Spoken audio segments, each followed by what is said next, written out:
is a production of DallasCowboys.com and the Dallas Cowboys Football Club. How about them Cowboys? This is Talkin Cowboys. Streaming live from the Dallas Cowboys World Headquarters at the Star in Frisco. First down. Handoff, Elliott plowing to the goal line. Buried, sacked by Moore. Prescott keeps it, and he bangs it in for the touchdown. And now your hosts, Isaiah Stanback, Heckma Harrison, Rob Phillips, and Kyle Yeomans. You know, I think Thin Lizzy said it best back in 1976 that the boys are back in town. Yeah. That would be us. That would be Talkin Cowboys. That would be us. Live from the Star in Frisco as we are reunited. And it feels so Cowboys good. Family. Did you steal that intro from Mickey? Did I? He goes with the old school references. You know? No. That's 1976, man, going way back. I had to Google that as the show intro was coming on because I thought, the boys are back in town. I don't know what year this was released, so I wanted to look it up. I didn't even know Thin Lizzy sang that. I'm not going to lie. I didn't either. I had no idea the name of whatever the artist was that put that out there. But Heckma Harrison, Isaiah Stanback, Rob Phillips, and Kyle Yeomans back here with Talkin Cowboys. And boys, it is good to be back in. I missed you guys. Y'all left me. Yeah. Y'all left me. Now, wait a second. I was worried about you jumping shit. Yeah. What do you mean you worried about me? What are you talking about? You worried about me? P, don't start that. Don't you start. Don't P, not on this show. The only reason. He did a little bit too good. He did a little bit too good. Wow. Yeah. So I'm proud of him. We're brothers. I'm proud of him too. What about that? The only reason I say that is because on the break yesterday they were having like show versus show talk about which show is better. And you've spent some time with Hangin lately, and I thought I didn't know where your allegiances necessarily lie. Maybe they're threatened because he did such an awesome job. Maybe they're threatened now that he's coming back, and our team has been working hard during this offseason. We've been working really hard during camp. Everybody, all of us. I would expect that from Kyle. But this is a sneak blow. Are you appalled? I'm hurt. Are you appalled? I'm really this is a sign. You're here though. You're here, so we're good. Let's go. So I miss you guys. All of us have really kind of had new roles introduced to us over the last 3.5, 4 weeks now. I mean, Heckma had to host Hanging with the Boys, which, by the way, fantastic job as always. Great job. Isaiah over here was the color commentator in a 3-man booth for the Arizona Cardinals preseason game. Did that. Fantastic job as always. Rob is a new father, of course. We knew that, and he's having to go through. Anything else new for you? That's about it. But you had another baby? That's a big time. That's a lot. No, you had another baby? No, just that long since we hung out. Whoa! Got some questions to answer right here.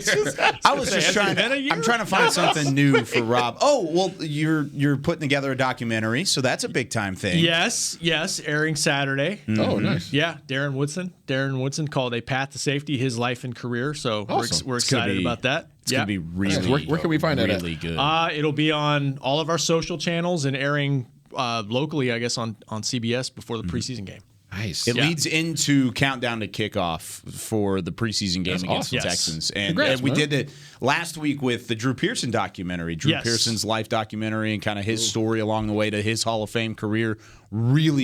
Really good job from the Deep Blue staff all the way over, and we're excited for Rob's as well. For fans that are very passionate that think Woody should be in the Hall of Fame, I think they'll enjoy this. This is the one. It outlines why he needs to be there. For sure. And certainly I think he should be in that conversation. So once again, the Darren Woodson documentary, you said A Path to Safety? Yes. I love that. I love that name. That's coming up Saturday, so be sure to look out for that. I did some sideline reporting. That was fun. Yeah, That's did. a new role. Yeah, you did. You've been all over the place, though. You've been all over the place. You've been the sideline reporter. You've doing the camp preview, pre-camp, post-camp. I mean, come on, man. What can't you do? Battlegrounds. Don't even tell us. He's writing battleground articles on DallasCowboys.com. Right. I mean, come on. Wow. He's a busy man. I am, and it's been a ton of fun, and I've missed you guys. I've missed the show. I've missed being in studio, and so having everybody back is exciting, especially since we were able to keep Heckma and extend him to a long-term contract deal.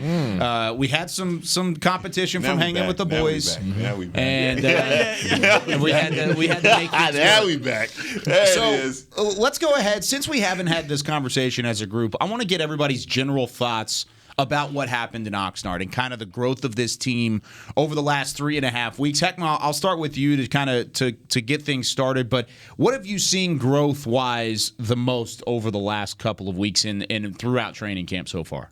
I mean, there's plenty to go to talk about the defense, obviously, from last year, and just Dan Quinn's effect, the way that these guys are pursuing the ball, the way that they're using these multiple looks. I think Dan Quinn's effect on this defense, and I've heard Nate Newton say maybe it'll take about 6 games, but for me, some of the things that I'm seeing are immediately the immediate impacts.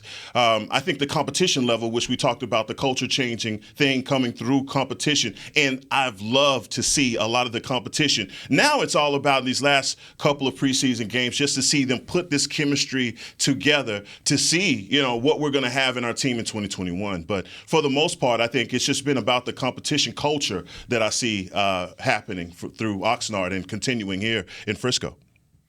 Yeah, I think obviously taking a look at the defense, trying to figure out who our guys are going to be. I think we have probably half of our defensive starters established. Aside from that, it's pretty competitive. To your point, I think it's an open competition. So I think trying to see how that's going to kind of, the dust is going to settle on that in terms of the secondary, in terms of what's your rotation going to be at linebacker. I think in terms of the defensive line, obviously we just suffered a blow with Gallimore, but trying to understand what that's going to look like. Yeah. So I think a lot of our understanding of that, we have guys that can play, but how do we involve them into the scheme, right? And how does that change from week to week based upon our opponent and what they're presenting? And then on the offensive side of the ball, it's been all about getting healthy. Yeah. I think, seeing if our offensive linemen are healthy. Can they take rushes? Can they put that back foot in the ground and take a bull rush on? Going against the Rams in practice, how did that go? We saw some guys had a little fight in them at the receiver position. We're getting, guys are stepping up. CeeDee Lamb stepping up. The competition for the 6th position is really kind of picking up right now, especially with the injury to Malik Turner, and then of course all the drama revolving around Dak. And do we have a second quarterback? Is that guy on the roster? So a lot of question marks in terms of the offense right now. But I think in terms of the defense, just who is it going to be? Yeah, I go along with what Isaiah just finished with. There's still some position battles that I'm not sure about. Backup quarterback, I think Garrett Gilbert has been by far the best backup quarterback in this camp, but budget pending, would they be still open to creating competition there based on what they've seen with him? It's been good for him to get some extra reps and kind of see where he is running this offense if they come into a situation without Dak during the season. Backup swing tackle, what's the situation there? Backup center, what's the situation there? And now this defensive line at defensive tackle, no Neville Gallimore, who steps in? They got good numbers, as Mike McCarthy said yesterday, at that position. They don't have a ton of experience at that position. So those are still questions I've got going into this last stage of training camp. But there have been a lot of good things. And you mentioned CeeDee Lamb. We had a discussion in our last show, I think, before we all broke before camp. And I said Amari Cooper's the best receiver on this team. He's going to have competition for that this year based on what we've seen out here in Oxnard. I'll still go with Amari Cooper based on his entire body of work, his career. But what we've seen from CeeDee Lamb in these practices, and they're not tackle practices, but he has been dominant. He looks like a first-round draft pick in everybody's fantasy leagues this year. That's big time, Rob. He putting Phillips. Ideas in people's heads. Yeah, I know. I was about to say. Rob, I didn't know this was a fantasy football show. So Rob, are you taking CeeDee Lamb over Amari Cooper in your fantasy football league? I didn't say that. But okay, I got that in my head yesterday because Derek was like, Where would you just hypothetically draft him in a draft? I'm like, I don't know, first round, not first overall necessarily, but high. I mean, if he's going to do this all season, that all-purpose yards, got that fantasy impact. So, outside of CeeDee Lamb, if you would have told me back on July 19th, the day before we left for Oxnard, that the majority of my questions in the middle of August would be on the offensive side of the football, I might have laughed at you. Yeah, true that. But there are a lot of questions on that offensive side. And luckily for the offense, starters isn't necessarily the biggest question. It's all about the depth. Because starter-wise, I think you're pretty much set. You could set the starters right now with your eyes closed, with nothing in front of you. You've got your starters set down. After that, which you're going to go after that, it almost looks like you're one deep in every position. Mm-hmm. And there's not a whole lot underneath that. Is that scaring you as much as it scares me? Yeah, it should scare you. But the thing is that training camp is all about evaluating talent in depth. And so they've had an opportunity to see where they are. And I think going into training camp, you wanted to figure out how they were going to shore up the swing tackle position. You thought that there were going to be certain players or development from Steele and Knight and even Nsekhe signing that we would kind of the learning curve would be there and you would kind of put that whole thing to bed. But I think when you see the players come back, like even with Lael Collins and him coming off of the labrum surgery, even looking at with Smith and seeing where he is, again, I don't fault you for having those questions after seeing Steele and Knight play for 2 preseasons and even Nsekhe, even though he did a lot better in the second preseason game. I think those questions are going to loom and you're going to have them all the way until Raymond James Stadium. Yeah, I'm concerned. I am too. I'm very concerned. Swing tackle is one. I think you just made a great point. Swing tackle, I'm extremely worried about. I am ultra worried about the center spot. What happens if Tyler Biadasz is not able to play all 16, 17 games? But you knew that going into the season. You knew. We did know that. But that's the thing is we always looked at it and we had that spot circled. I think we talked about it on a show. I think we were saying, okay, what's after Tyler Biadasz? Because there wasn't a whole lot. It was Matt Farniok, who played guard for the majority of his time at Nebraska. What's going on? Backup quarterback is the same thing. I think Garrett Gilbert has done the most out of those 3 positions to ensure that, hey, guess what? We're going to be fine at that spot if worst comes to worst. But either way, you're not comfortable with any of those 3 spots. I don't like our backup quarterback situation. Even with Gilbert? At all. I don't. Yes, no. Okay. Gilbert is not the answer, and that's no disrespect to him. I know he's doing his best, and he's giving his all. But for this offense, it is very apparent to see the discouragement on the faces and the body language of all the players that are on the field when he's out there. Even last night, guys are running open. You have guys beat on the go routes or post routes by 1 or 2 steps, and it's underthrown. It ends up hitting the back of a defensive back. That is discouraging as a receiver. You could see CD, you could see Gallup and those guys walking back, not running back, walking back to the huddle saying, next man, go ahead, get the next rep. That's because I really don't care to be in there right now with that guy. I'm just telling you how it is. And when you have those players that keep you recognize he's not Dak. As a player on that team, you recognize he's not Dak. He's not our guy. Nor is he expected to be. No, exactly. But you expect him to come in and to deliver, right? It's one thing. Effort is one thing, right? And executing is another. He's giving effort. He's trying his best. But sometimes your best just isn't enough to match up with the guys that you have around you.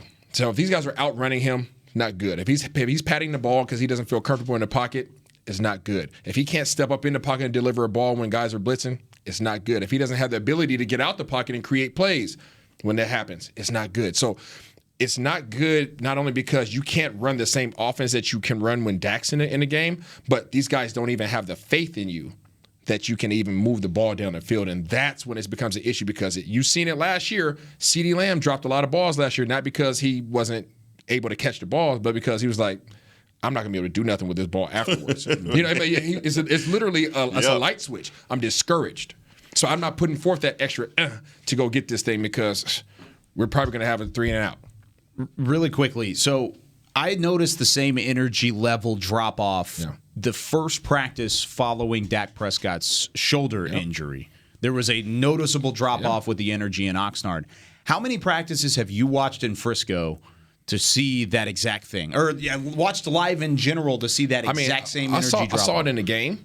I saw it in the game the other night. I saw it last night. I saw the practices in California. So 3 for 3? Yeah, I'm 3 for 3. You've been out for 3 days? Yeah, I'm 3 for 3. And you've seen it all 3 days? That's worrisome. That's worrisome to me. And it'd be one thing if it was just like a couple plays, but it's consistent. It's very consistent. It's a sack. It's I'm assuming it's not picking up the call in terms of where you're sending your protection up front. I'm not in there to see that, but he's getting sacked. Ball location is not on point. There's a couple throws here and there that you can say, oh, hey, good job. But it's pretty consistent that the ball's not being where it needs to be. That's interesting because, former quarterback, I trust your opinion for sure. And I do, to your point, I think when he's been able to set his feet, he's had some nice touch on the ball. Not only the throw he made the other night, but in practice he's done that too. I think he's shown some good poise in these preseason games when the pocket breaks down. But there have been a couple throws, first drive of preseason in Canton, and then I think the first drive the other night where easily could have been intercepted. Yeah. So Yeah, there's some decision making you got to look at. I still think he's probably going to be the backup unless they find an option that fits their salary situation, because it's not what it was last year. But the reality of the situation is I don't know what else is really going to be out there that's better than Garrett Gilbert for what they can afford probably. And it's the reality of the job too. If you don't have Dak Prescott for a stretch of games at some point in the season for whatever reason, they're not counting on that because his shoulder's doing a lot better. It's going to be a problem, and it's going to be uphill. I have a projection. What's that? I foresee there being a surprise cut or a surprise trade to go get a number 2 quarterback. It's definitely something they'll talk about. I'd be shocked if they didn't, because have those discussions. At this point they have to, because it's not even close at the third and fourth guy. It's not even close. It's a separation. And even when you look at the talent level, you're talking about CeeDee Lamb and guys, these receiving core, these veteran guys.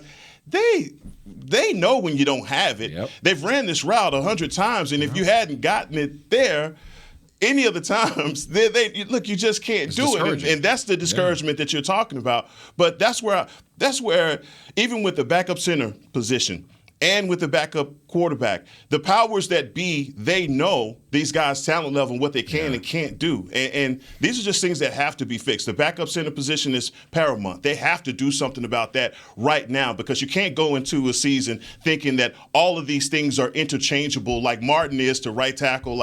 You just can't. Williams to left guard to center, it's just not that easy. It was a great idea on paper. It was a great idea, and I think this offensive staff has been spoiled with having a Joe Looney who can do that position flex. You can go from guard to backup center and kind of be that guy back and forth. I think they got spoiled a little bit in that regard. They tried to do it with Connor Williams, and they said, hey, you're good enough to get that done. You're a great, or I wouldn't say great, you're a good left guard in the league. You could be a good center, right? It's not that easy. It really is. If he fixed his snapping woes, would you be okay? Yeah. Yes. Yeah. But that's the first order of snapping the ball. You got to get it back. Absolutely. So do you guys believe that can be fixed with just reps? Maybe 1,000 reps. Yeah, I think it can. And I personally don't think the experiment's over with, because I don't know what their other recourse is unless they, Connor McGovern played it in college, but they haven't been willing to put him at that position for whatever reason. I still think they're going to work at it with him. I just wonder why they didn't do it in OTAs. Yeah, in May and June to kind of accelerate this process. Maybe they thought they had Joe Looney in their back pocket and they weren't really worried about it until training camp. And them rolled damn around. Giants, I tell you, boy, they are some sneaky. What they did was low down. As soon as Kellen Moore and Oxnard said, "Yeah, we don't have Joe yet," JG hops on the phone and says, "You don't have Joe at all, my friend." You're not gonna have Joe. Joe retired, and they still have first rights to Joe if he comes out of retirement. Yeah. So interesting thoughts at center. I think I agree with you, Rob. I don't think they're done yet. And it was, what was it, 2 snaps or 3 snaps during that Arizona game that were iffy? 2. And 2. You could really say 2 in the first game, too. So 4 snaps. I think in live action. Yeah, it's not good. You can't have that happen, and that affects Garrett Gilbert. I do think, to play devil's advocate, I think there are plenty of things on offense you can be happy about and optimistic about, even depth-wise. I mean, I think your wide receiver depth is really good. That's a good point. I think your tight end depth is good, although it's going to take get McEwen back. It's going to take him a little while to come back from the ankle injury, probably maybe into the regular season. So got 3 weeks to go there. Centers end of the preseason, you mean? End of preseason. Yeah. Sorry, end of preseason. So center, you could always kick Zach Martin at the tackle. I keep saying that. That would be my recourse. But if they're just looking at the guys that are competing for that job right now, I don't know. It's up in the air who's going to win that job as the swing guy. And then backup quarterback. I like some of the things we saw from Garrett Gilbert and Oxnard, but it's not an Andy Dalton situation where you feel, hey, this guy started 130 games in the league, and I feel great about this if Dak goes down. It's just How do you feel if we go into week 1 and this right shoulder situation hasn't progressed and it's still something that's limiting him on throws, and they say, okay, this is going a lot longer than we think, and Garrett Gilbert's going to get the start Against Tom Brady? Well, I don't feel great about it. Okay. I don't feel great about it. It was rhetorical. I just wanted to get your expression. Well, everyone listening that is a Cowboys fan just had their heart ripped out of their chest by Heckman Harrison. No, don't put that on me. I was talking to P. P said he looked good. He did have some. He has had days where they've moved the balls in offense. I think to Kyle's point, the first couple days after Dak sat out, it was the defense was just flying around, shutting down the offense. It got better progressively. The problem they've had is the problem they've had with Dak or whoever in the games, in these first 2 preseason games. They haven't finished drives. They can't finish drives. Field goals. That might be a conversation we have in the third segment. I want to talk about Kellen Moore and kind of the offensive scheme and scoring early and red zone's troubles. Is this something that's going to continue into 2021? However, when we come back here on the other side of the break, we've got some fan questions. People are excited that the band is back together. How about that? The gang's back together, and people are pumped about it. We've got plenty of really good fan questions to answer when we come back with more Talkin Cowboys here on DallasCowboys.com. Honey, big news. Gary, are you okay? Oh, I'm not Gary anymore. I'm Jackie Flash. What? See, I want the latest smartphone, but the best deals are only for new customers. So, to get a new customer deal, I changed my name to Jackie Flash. Okay, but the best smartphone deals at AT&T are for everyone, new and existing customers. That's huge. Then guess who's getting a deal? Is it Jackie Flash? Jackie Flash. It's not complicated. At AT&T, our best smartphone deals are for everyone. Restrictions apply. Visit att.com for details. New Dr. Pepper Zero Sugar. You deserve it. I do deserve that. You deserve decadent flavor without sugar. And a day at the beach without sand getting everywhere. And a relaxing bath that your children don't interrupt. I deserve all that? It's really just a visual metaphor for Dr. Pepper Zero Sugar. Everything you want, nothing you don't. A visual metaphor on the radio. I do deserve that. Dr. Pepper Zero Sugar. The zero you deserve is finally here. Before there was a draft, you could size up a cowboy by 3 simple factors: the crease in his hat, the bend of his brim, and his unbending attitude. A man's Stetson didn't just protect him from what life threw at him, it projected a rugged, unstoppable spirit. Stetson hats are still American-made with pride right here in Texas. They're still the unofficial crown of all self-respecting cowboys, and Stetson is proud to be on the field with America's team. Find a retailer nearest you at stetson.com/cowboys. There's nothing as unique as our eyes, which is why Essilor pioneers ways to make lenses as unique as you. Verilux for super sharp vision, Essential Blue for protection, and Crizal for freedom from glare. 3 cutting-edge solutions in a single unique lens. So whatever your needs, insist on Essilor. Visit your local Essilor experts and find the perfect lens for you. See more, do more, Essilor. Back to Talkin Cowboys. Back here on Talkin Cowboys. Oh, we missed that kind of commercial band. Yeah, goodness that nobody can hear. No, live. Thank God. Thank goodness that's the case. Whether you're watching from home or you're cheering in the stands, with Essilor lenses, you can see every exciting play. Book an appointment at your local Essilor experts and see what Essilor can do for you. See more, do more. Seriously, I can't. Isaiah's done. Look at this. Look at on the screen for those watching. Oh my gosh, he is done. Oh man, I'm so glad commercials are not live. Yeah. We're sorry, everybody. I know you want to be in on the joke. That's funny. It's a family show. I'll be ready It's a next family time. show. Is it a family show? Yeah, it's supposed to be. Yeah. Okay. All right. Time now to answer some fan questions. I've got Chris Beam in the back in his rightful throne of running the show. He's got the sounder ready for some fans on the 50. Fans on the 50. I love that. Isn't it great? Dude. And normally, for those of you who may not have joined us in terms of fans on the 50 during the regular season last year, our show started at 9:30, so the first segment was over at 9:50, so it was fans on the 50. Right now we're at 11, and we will be up until the start of the regular season, so we'll be fans on the 20 pretty much. So we're getting closer to the red zone, I think, with the fans at the moment. So, but we can't call it Twitter on the 20 because that's what the draft show uses, so It's a little bit different. So let's start things off with our guy, Jake. He always asks great questions. First off, he says he's excited the band is back together. Do you think we're going to keep all 11 of the draft picks that the Cowboys made, aside from Josh Ball and Farniok? It seems like every drafted rookie has been making plays. What do you guys think? We'll start with you, Rob. That's a great question. I don't know if Farniok makes this team, but other than that, I think just about every guy should be on this roster. I mean, you go down the list, and Israel Mukuamu is a guy that I don't know where he fits in as a rookie in the lineup, but you watch him play in these games, and you're like, there's a lot to work with here. He makes a play or two, and you're thinking, this is why they drafted him. So I think there's a great chance that 10 out of 11, and I don't think Josh Ball's not going to make this team. He's just been hurt. Just injured. And I think his chances of winning the backup swing tackle job aren't there. But yeah, I'd say at least 10 out of 11. And Farniok is interesting because of the necessity maybe at center. If he's that other option outside of Connor Williams at center other than Tyler Biadasz, maybe he makes it because of that. Maybe that's the thing that they throw into the mix. I think Mukwamu's an interesting conversation. As far as the top 3-4 round guys, I think you're pretty safe in saying those guys are going to make the roster. And a lot of people in the past would say, and you guys can agree or disagree with this afterwards, but usually if you're a day 1, day 2, and then early day 3 pick, you're going to make the roster. But with 11 draft picks, it's busy.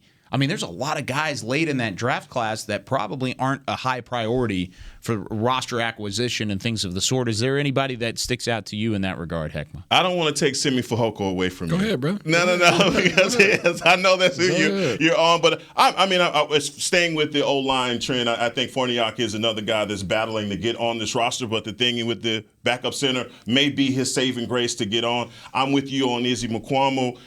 He's a guy that I loved in OTAs, loved his footwork and everything that he's been doing. But in some games, I've just seen a few things with him catching, and you pointed that out in your color commentating in the game that he's catching tackles, and you can't do that from Dan Quinn's defense. But I do believe that he is a guy that makes the team, but he may never suit out during the year. Yeah, that may just be his reality. But again, for all the other guys, I just feel like Ball is going to make this team, and I'm with you. It's 10 out of 11 may make it. Well, I forgot about Simi. That's an interesting one. What do you think? That's why I'm leaving it for him. Wide receiver on the show. What do you think? I'm going to alley-oop that one. I know you guys are going 10 for 11. I'm going 8 for 11. Whoa. We have a lot of vets on this team. We have a lot of vets on this team. And when you're trying to make a run right now, which is what Mr. Jones's focus is, he's not concerned about development. It sounds bad, but you draft a lot and you see what you got and you dwindle it down to what you absolutely need. That you don't draft 11 just to say I'm keeping 11. Now you draft 11 to see, okay, out of this 11, who are the best guys that deserve to be here? If that requires me cutting a 5th round pick, that's what it is. Typically the only time that you're safe is 1 through 4. So anybody below that is really financially. Ball. I think Ball's there. Ball's there. Farniok, I think he's probably gone. You got a surprise. I know who you're going with here. I mean, Simi has a heck of an opportunity right now with Malik Turner out. Depending on how long Malik Turner's out. If Malik Turner's out the rest of the preseason, that might be that might be Simi's opportunity to slide in. But if Malik Turner finds a way to get back in here within that last preseason game, I think it's hard. And he have to slide in at the 6th receiver. Yeah, 1 through 5 is locked. There's no way they're cutting Noah Brown. No, you're not cutting Noah Brown. You're not cutting Seth Will. So they tried, but both of those guys are as consistent as they've ever been. So it's between Malik Turner and who's a vet. Yeah. Who's been around, who knows how to play. You know what you're going to get out of him on special teams. Simi doesn't bring anything to special teams. Number 6 receiver is not playing offense. So what do you need him on the roster for? To play special teams. So typically you go with the for sure thing in that regard, which he would be a core special teamer. Malik Turner would be one of the 5 core guys that he talks about. That's right. I mean, he was on the team not even kind of like CJ. Like CJ doesn't count really as a corner, and I don't know if they counted Malik as a wide receiver last year. So that's a good point.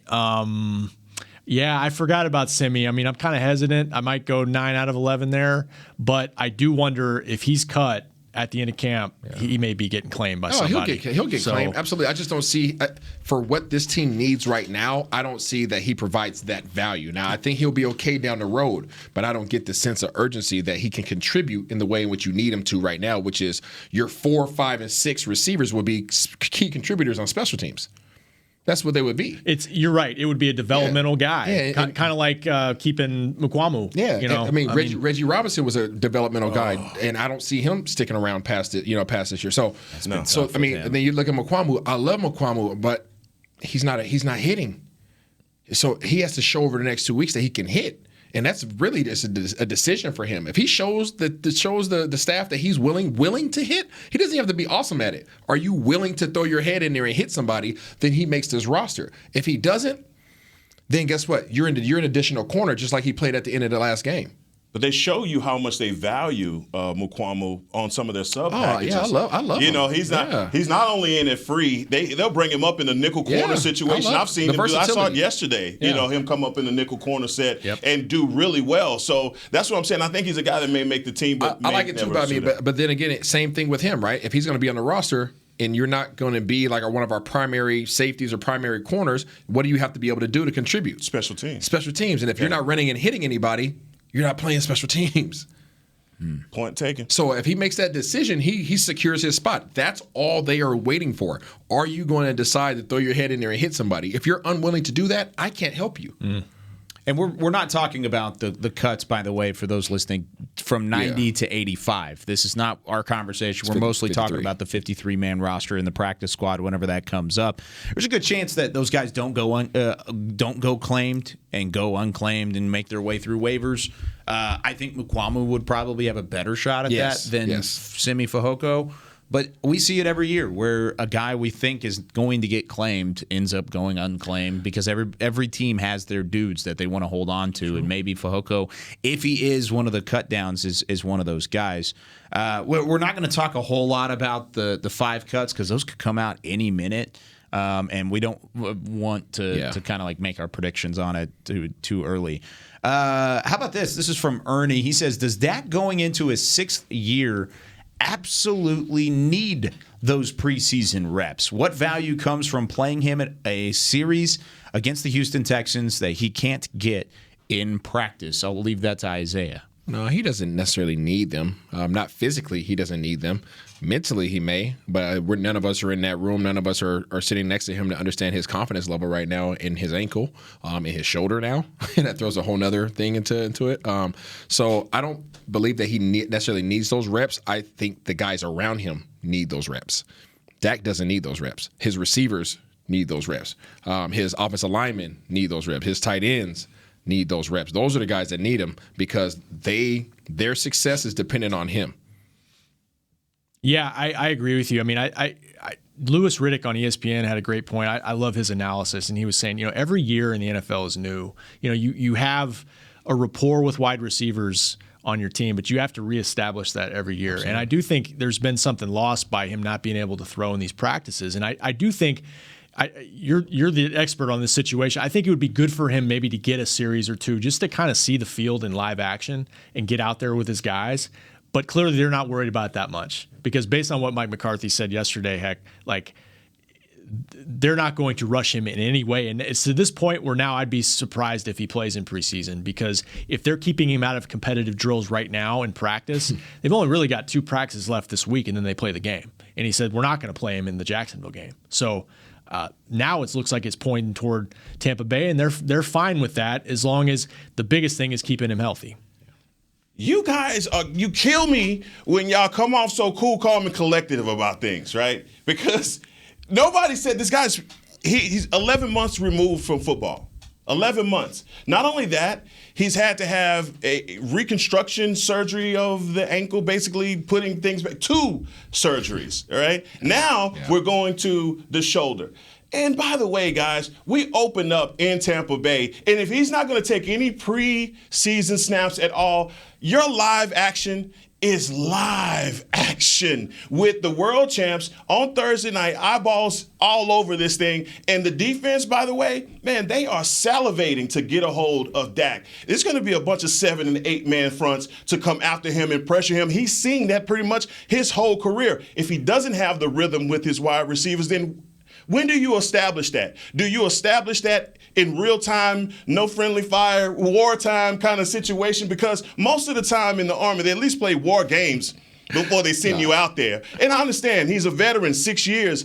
These things come natural. It's innate for him to play the quarterback position. But still, there has to be a rhythm component to this that this offense doesn't have. I agree with you. I'm not like to panic mode about it, but I do think what sucks is that he pulled himself out, and we saw everything that happened on Hard Knocks that unfolded why they kept him out of those drills. It was the first padded practice.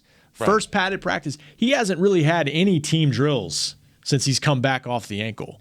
And we'll see when he gets back into that, and he probably will before the end of preseason.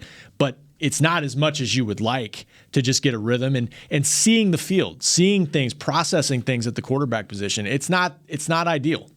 When you guys saw on Hard Knocks that Mike McCarthy asked about some number for Dak, what is that? Like the GPS? Yes. Yeah. It's mostly like it's a tracking system. Yeah, tracking system to see how far, how long they were going.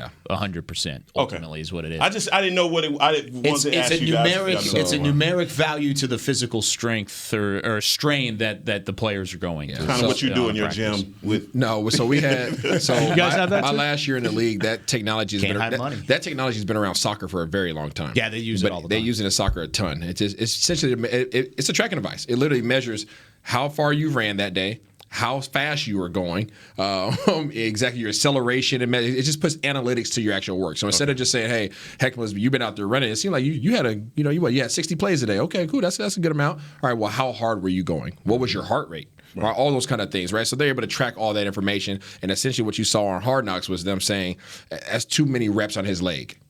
It wasn't his shoulder; it was too many reps on his ankle. Right? We don't need that on him right now. So let's pull him back. He did not like that either. No, he did not. He did not like that. No, he did not. And I like the competitive side of that. Yeah, a lot of yeah. people were like, "Oh my gosh, whatever," and like, no, I like that. Yeah. I want to go back to what Heckma was saying though, and a very good point, by the way.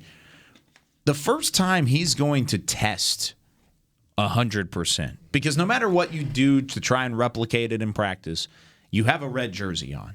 You're not running away from people trying not to get tackled in practice.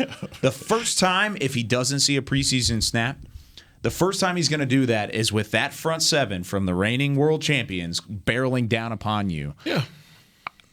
It's not what you want. But I mean, let's look at the reality. Had it not been for his shoulder, he would have been playing in preseason. Yes. Had it not been for his shoulder, he would have been playing in preseason. But since his shoulder, your game plan's changed. So now, obviously, he's just now starting to throw again. So you don't play him in this game, obviously. And then you're not going to play him in the last preseason game that you have because that team's going to be playing their twos at best. Yep. So you don't put him at risk for that because those guys are going to be playing balls to the walls, and there's going to be reckless abandonment. They don't care. They're going to be throwing their bodies around. It's not a safe environment, and it's not going to be the quality of guys that he's going to be playing against the following week anyway. So how much will he really get or gain out of playing a series or two against guys that are not at the quality or caliber of guys that he's going to be facing on week one? It's not worth the risk. That's all we're saying. It's not that he doesn't need the reps. It's just that those aren't quality reps. So you're putting him at risk for something he's not going to get a lot of value out of. His risk versus reward. We've had hints of this the last week or so. A few of us chatted with Stephen Jones in Oxnard, and he said that it's overrated to worry about a veteran quarterback not getting preseason reps. So they don't seem to be concerned, and the biggest thing is, let's not have a setback with that shoulder. Yeah. Let's not do anything. And Mike referenced like his volume throwing. He's just not to that point where he's throwing the amount of balls that he normally does. And until they get to that point, they're not going to put him out there. People need to be more concerned about his shoulder than his ankle. What?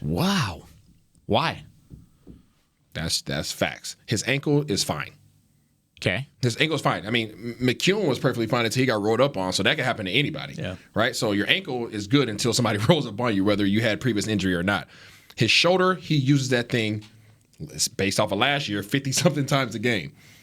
Okay? So the wear and tear of that game, along with the amount of reps that you have in practice, if you pull, I reference this to Heckman. If you pull it, for those in the world that have pulled a hamstring, you pull a hamstring, you nurse it up, you heal it up. If you don't heal it all the way, if there's even a slight tear still in that hamstring, at some point in time when you put that under duress and under stress, it's going to re-tear. So being that this is a muscular issue, seemingly, for him and his shoulder, there's a risk, not necessarily, not right now, right, but down the road when there's some more wear and tear on him, that this presents itself again. Which is why the conversation we were having previously is so important for them to prepare for the worst case scenario in terms of making sure that their number 2 guy can carry the load for a week or two, just in case. Just in case. Now you pray and you hope that it never presents itself. You do everything that you can to ensure that's the case, but you prepare as if it's going to present itself. That was a good question, by the way. That was a fantastic question. Great job, Ernie.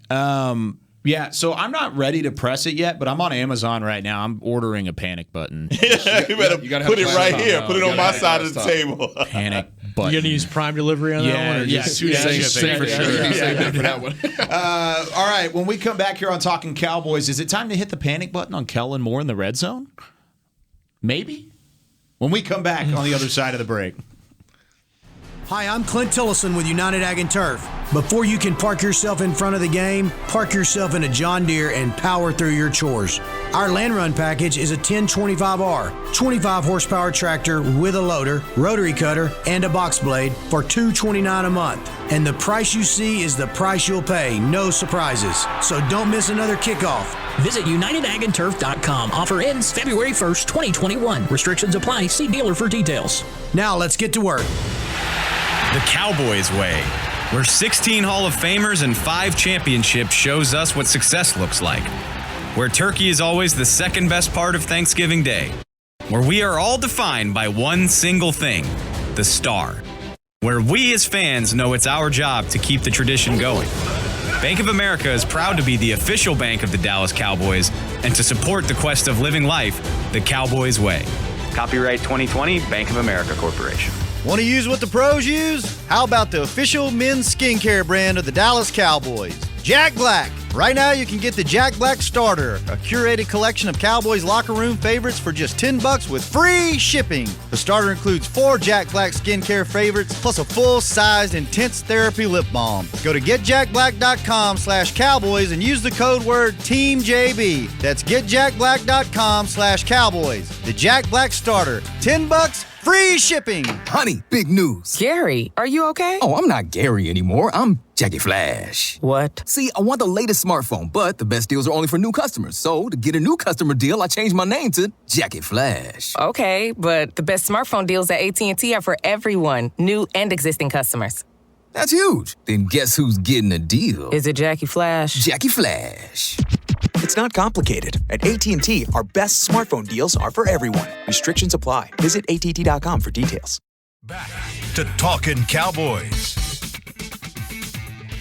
Get the ultimate fan experience for the ultimate Dallas Cowboys fan. Join Dallas Cowboys United, presented by Globe Life, starting at just $20. Join now and get your fan pack, exclusive access to training camp benefits here at the Star, and more. Visit DallasCowboys.com/United for details and to join today. Welcome back in to Talking Cowboys, final segment here on this Tuesday. We'll be back Thursday at 11 a.m. Central Time to break it down, and then it will be Monday, Wednesday, Friday next week. So you get us on a trio of occasions. I like it. I like it a lot. Heckma Harrison, Isaiah Stanback, Rob Phillips, Kyle Yeomans. The band is back together here in Frisco.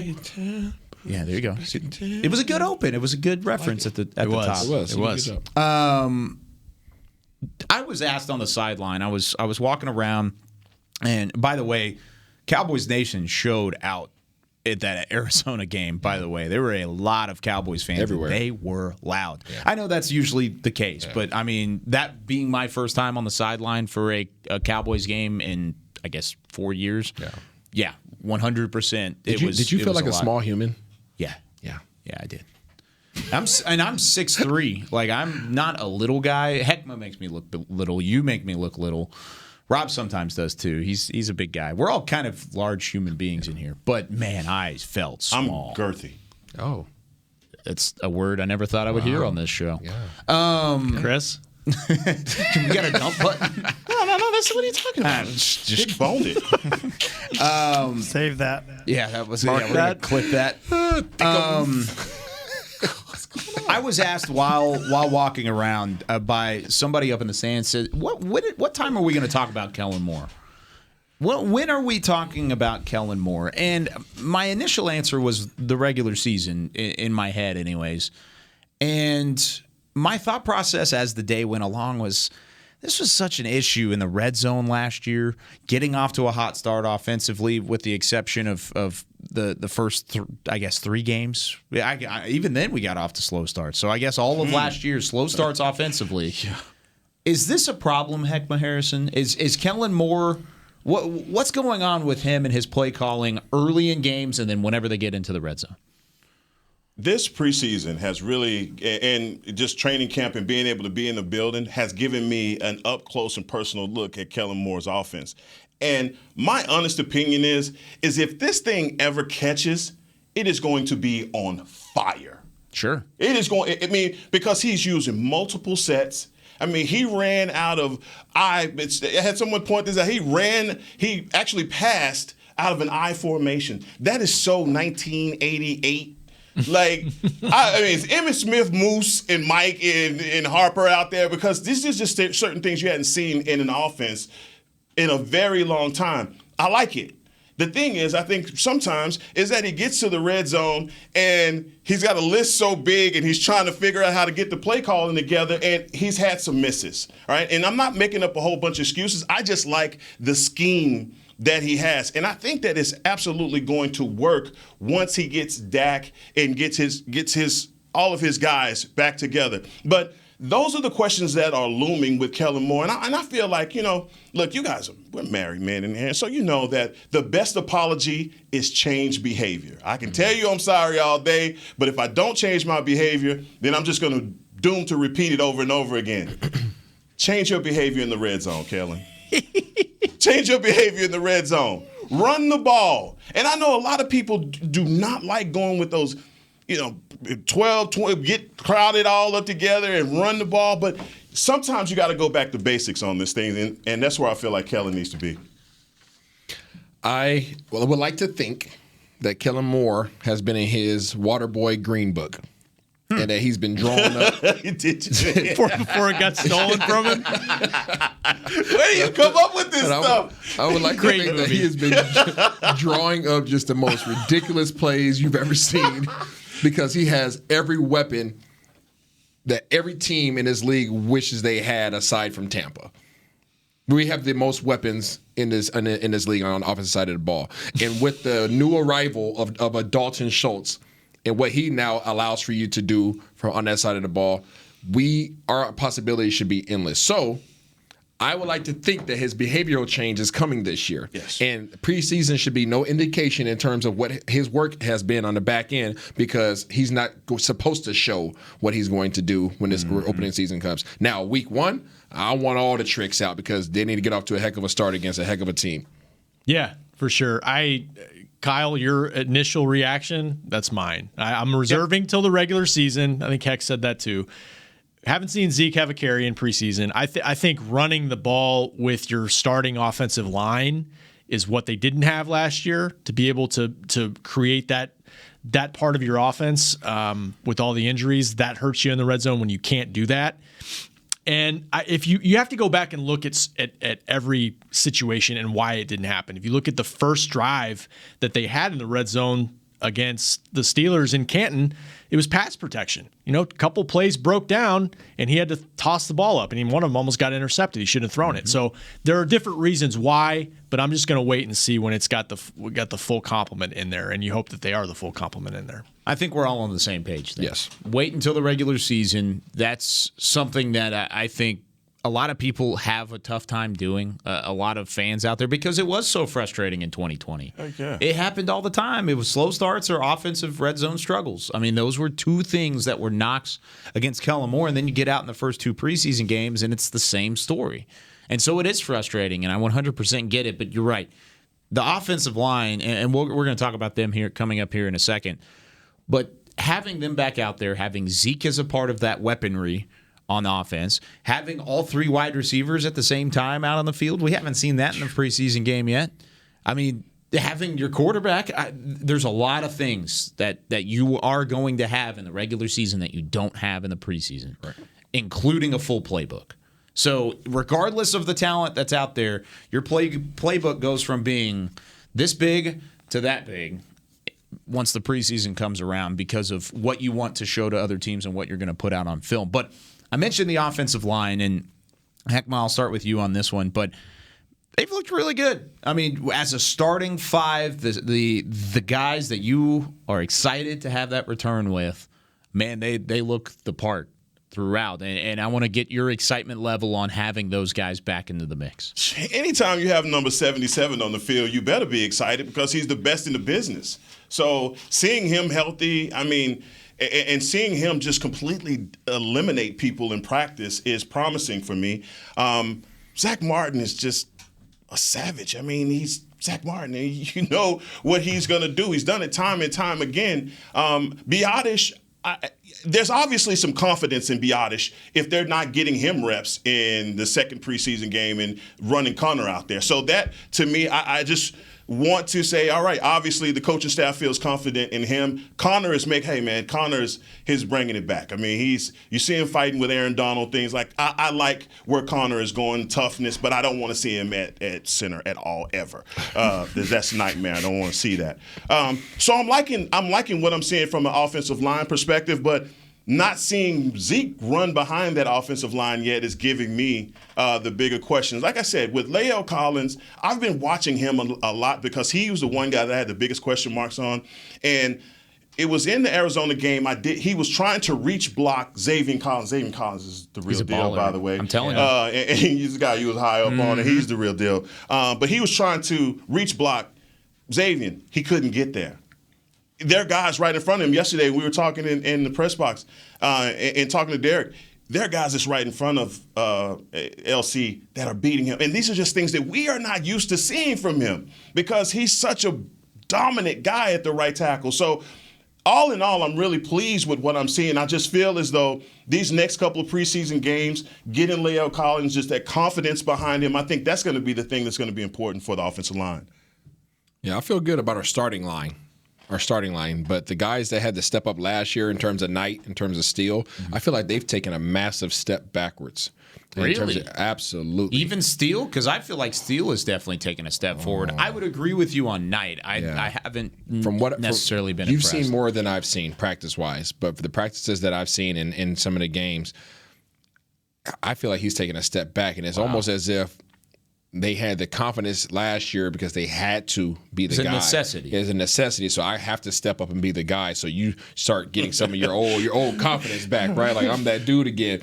But then again, now that the real guys are back, it's like, oh, let me fall back to who I was before and play my role because I'm seeing guys blow by both of these guys, and I'm like, where are the two guys from last year? You know, I'm not saying they were dominant last year, but they came in and did a pretty doggone good job last year. Like, where are those guys? Yeah, I think I'm with Isaiah. Like the starting offensive line, when they're at full strength, you feel pretty good about it. You have to. Biadasz is the X factor. Can he be, in that Travis Frederick guy where he's setting he's the quarterback up there pre-snap, and it is interesting the lack of reps that he's had in the preseason games. I'm a little surprised at that, but Dak hasn't been in there either. So I don't know. Mike was asked that question yesterday, and he said, well, he's taken like 98% of the practice reps with the ones. So you have to trust your practice schedule and all that. I think from the starting line, there's some good things that you feel good about.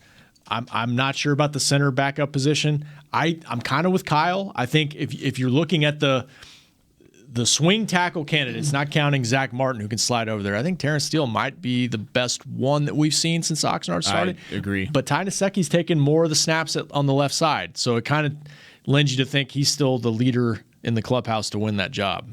Do you think a part of the step back that you're seeing, Isaiah, from Terrence Steele, because whenever, like you said, when you're the last man standing, what is your mindset? It's like just throwing everything at it. I mean, you're going balls to the wall, like you said, just kind of going full blown. What? No, man, you're right. I mean, you're fighting for your life, especially as an undrafted free agent. Yeah. Now you get to kind of learn a little bit. You get to test some things out. And you get to kind of listen and learn and react and do different things along the way. Do you think that could maybe play into the factor that he hasn't had maybe some of the better practices? Because you're saying this, and Rob and I are looking at it saying, wow, Terrence Steele actually looks better than guys like Ty Nsekhe and Josh Ball when he was healthy. If you're comparing them to those guys, I'm not comparing them to those. I'm comparing them to how their performance last year in the actual regular season. And I just feel as if some of the things that I'm seeing, and even in practice alone, they're getting blown by. Now, I don't know the reason for it. I don't know what their calls are. I don't know if the guys next to them are missing their assignments. There's a whole lot of things. They don't have a blow-by call. Yeah, there's no blow-by, right? But there's no let him go. But it seems, right, without the information that I have in terms of what their roles are and their assignments are, they're not getting it done from what I've seen. And I would expect them to have. You expect anybody on your roster to make a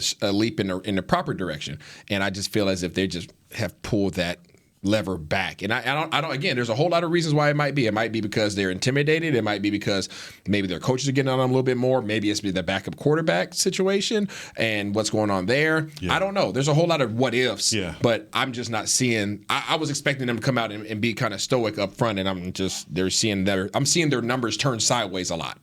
I'm still thinking about Harry Winkler, Kellen Moore getting his playbook stolen. The Green Book. Such a good movie. I will say yesterday's practice was a win for the pass rush, man. Yeah, they were all over. I mean, even Tyron, Dorrance Armstrong, DA got around him more than twice. Definitely at least two times. We can't do this without giving your boy a shout out. Now he made a good bad play, but Bradley and I showed up last week. Yes, he showed up last week, and I was disappointed. He got excited because he made a heck of a move, went upfield, spent back, came up, and he headbutted dude. And he can't do that, but he was excited. He was like, "Oh, I'm free!" And then he made another good play later on to make up for it. But he's shown up now, and we haven't heard much about them little alligator arms. He's been getting to the quarterback. We talked a lot about that last year. We did, but that was written in an article. Yeah, I was about to say. So your callback. I think he heard you in the offseason. I'm pretty sure he heard you. Well, he's heard me cheering for him all the way through.